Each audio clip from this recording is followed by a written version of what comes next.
Can you be alone? Can you sit alone in a room? Can you be alone in a house? Can you be alone in an island for 1 day, 1 week, 1 month, or 1 year? You don't actually have to be alone,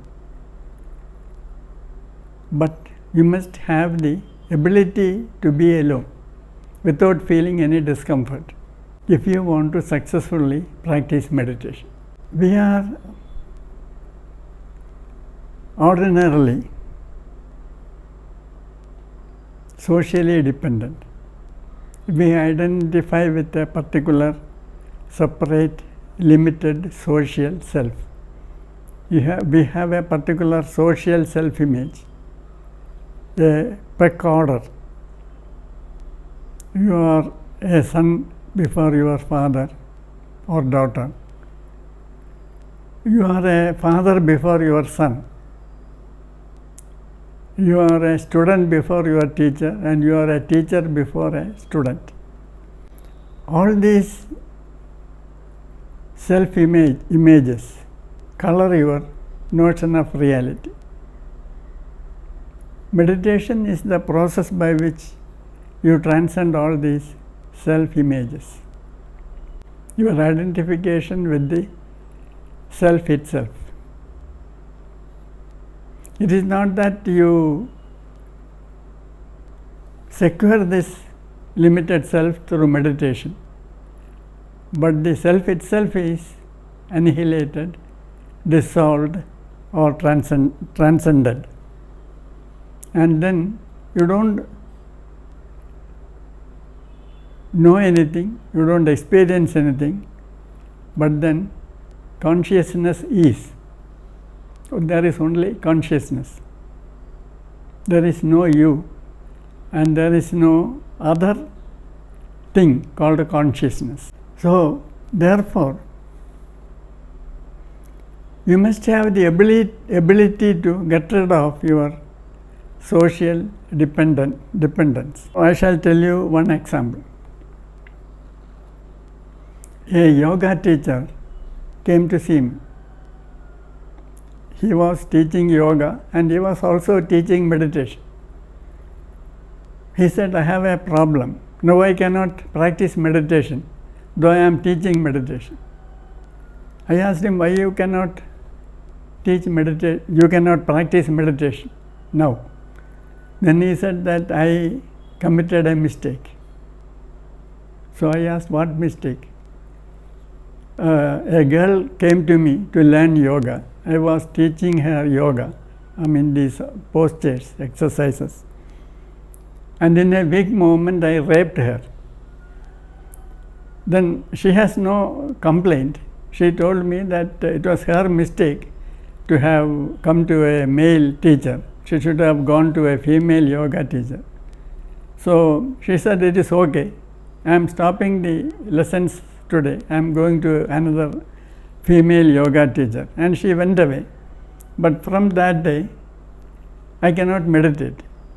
Whenever I sit to meditate, I see a huge serpent coming and scaring me. I know it is my own guilt feeling. I see the connection very clearly, but I cannot get rid of this. Then I told him, enjoy the snake. Think that it is Kundalini. So that will solve the problem. Then he said, I cannot tell you the distress I am feeling when I am seeing the serpent. It is not a joke. It is a very serious matter. Then I realized that mere awareness of a cause will not remove a debilitating symptom, because there is something ingrained in your moral sense. So you can wreck the moral sense itself by drinking or by taking drugs, but that will not help you to meditate.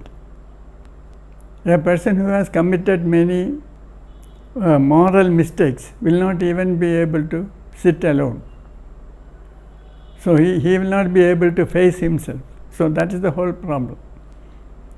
So I told this yoga teacher, then you must go and do something to compensate for your guilt. Maybe you go and search out the girl and give her some money, or do something which will cause the guilt feeling to disappear. So unless your moral base is clear, you cannot meditate. Many people don't realize the connection. So your mind has to be in harmony with your psyche, and the moral code of the species and of your society are part of your psyche. So only if there is harmony in your total system, you can successfully practice meditation. So you may have, as part of your business, done incorrect things. You may have cheated people. You may have sold things which are not good. All these things, without your realizing it, may be causing disharmony in your psyche. All these things come up when you sit down to meditate. So for many people, the initial days of meditation will be an exercise of finding out blocks in the psyche and finding out ways and means by which these blocks can be removed, so that their psyche can be reharmonized and they can practice meditation. Now, assuming that you have the initial stability, to start practicing meditation, let us see how it can be done. Ordinarily, we all do things to get some result. This may be called a goal orientation or do and get orientation. You don't do something ordinarily without expecting a result. And when you do something, you look for a result and you evaluate the result. So meditation is a gradual attempt to get rid of this very compulsive wanting a result, because a result is ultimately self-security, and all goals ultimately are driven by fear. So in meditation, usually people sit in a cross-legged posture, and in India people sit in the lotus posture. That is, you lock the legs. So it is symbolic of total inaction. So it is good to start meditation sitting in the lotus posture. So it will give you the impression that you are not doing anything. That is, at the physical level, you overcome the idea that you are doing something. Meditation is not doing something, but rather it is overcoming the tendency to be doing something to get a result.